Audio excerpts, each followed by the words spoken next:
COVID-19 and brain damage update.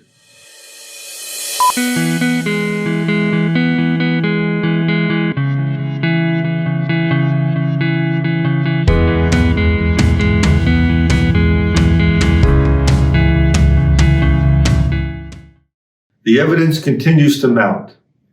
Even after the initial recovery from COVID-19, lingering physical, mental, and neurological symptoms are affecting children and adults, including many with mild reactions to the initial coronavirus infection. Why am I discussing this today?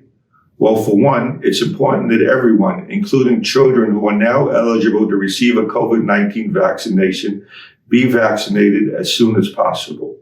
And it's also important that they use masks.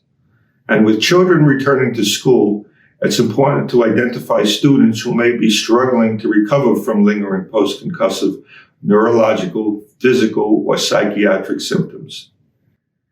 These lingering symptoms, which may mimic those found in brain injury survivors, are often referred to as long COVID and can vary in duration as well as vary in severity. Many of these children are suffering from memory and concentration issues, and brain fog, which affects their ability to acquire new information. These children also may suffer from continual fatigue and sleep deprivation, and some children develop depression, anxiety, and other psychiatric issues. According to the American Academy of Pediatrics, approximately 4.2 million young people in the United States have had COVID-19. So these are not isolated individuals or isolated issues.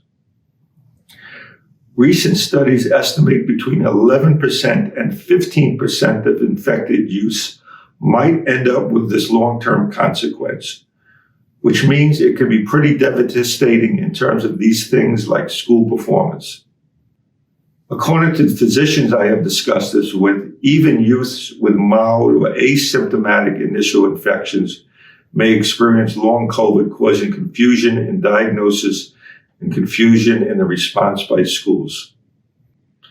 It's important that public health officials and schools develop programs to identify these children and develop proper research for funding and how to treat long COVID.